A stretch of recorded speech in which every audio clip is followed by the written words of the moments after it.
हिंजड़ों से औलाद और बीजेपी से विकास की उम्मीद केवल आसाराम राम रहीम की गुफाओं में पैदा होने वाले अंधभक्त ही कर सकते हैं। किसान 50 रुपए लीटर गाय का दूध नहीं बेच पाता, रामदेव 90 रुपए लीटर गाय का मूत्र बेच लेता है। जिस देश के मजदूर हजारों किलोमीटर पैदल चलकर अपने घर जा रहे हो, वहाँ का प्रधानमंत्री आत्मनिर्भरता का भाषण दे, उससे क्या उम्मीद करोगे? आज समझ में आया हमारे पूर्वजों ने 70 साल तक बीजेपी को वोट क्यों नहीं दिया। रेलवे बिकेगा, एयर इंडिया बिकेगा, बिकेगा देश का कोना कोना। कोरोना से भी खतरनाक बीमारी है यारो अंधभक्त का होना। हिंदुस्तान में धर्म के नाम पर खून सबका खोल जाता है। बात जब गरीब, किसान, बेरोजगार, मजदूर की होती है तो सबका खून पानी बन जाता है। मगर हिंदुस्तान के विनाश के कारण घटिया नेता और बिकाऊ पत्रकार होंगे।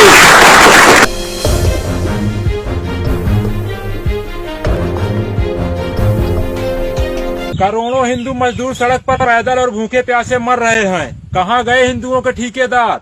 भगवाधारी भी इनकी मदद करने क्यों नहीं आ रहे? अब हिंदू खतरे में नहीं है क्या?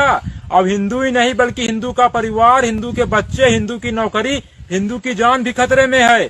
जिस देश के मजदूर हजारों किलोमीटर पैदल चलकर अपने घर जा रहे हो, वहाँ का प्रधानमंत्री आत्मनिर्भरता का भाषण दे, उससे क्या उम्मीद करोगे?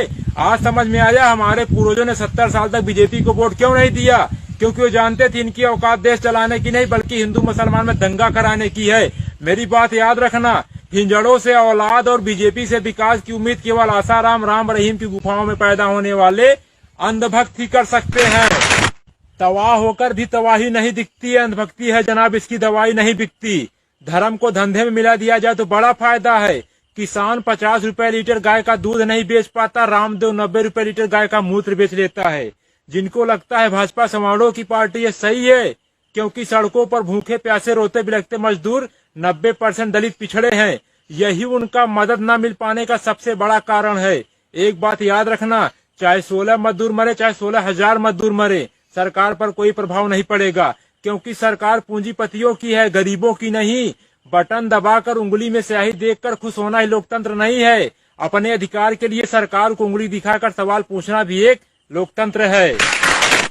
रेलवे बिकेगा, एयर इंडिया बिकेगा, बिकेगा देश का कोना कोना। कोरोना से भी खतरनाक बीमारी है यारो अंधभक्त का होना।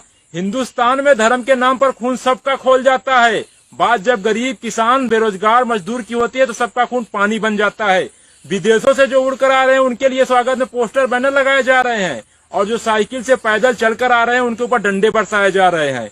गरीबों की दुर्दशा बता रही हिंदुस्तान में गरीब होना सबसे बड़ा पाप है। एक बात याद रखना, दुनिया का विनाश किस कारण से होगा हमें पता नहीं, मगर हिंदुस्तान के विनाश के कारण घटिया नेता और बिकाऊ पत्रकार होंगे।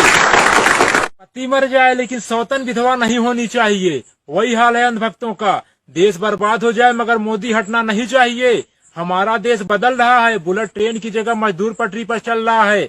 जब वो जिंदा थे तो 2 रोटी तक देने की सरकार की औकात नहीं, आज मरने के बाद 5 लाख का मुआवजा कौन खाएगा।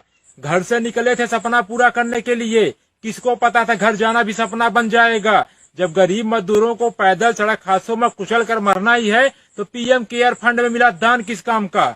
जो सरकार गरीब मजदूरों को घर तक पहुंचाने का ट्रेन का किराया तक ना दे सकी, वो 20 लाख करोड़ का पैकेज क्या देगी। एक बात याद रखना, बिखरेंगे जमी पर तो रमक छोड़ जाएंगे, बिखरेंगे जमी पर तो रमक छोड़ जाएंगे। गरीब है तो क्या हुआ, मरने के बाद भी गरीबी वाली महक छोड़ जाएंगे। चैनल को सब्सक्राइब नहीं किया है तो प्लीज सब्सक्राइब कीजिए और ताज़ा अपडेट पाने के लिए बेल आइकन को दबाना ना भूलें।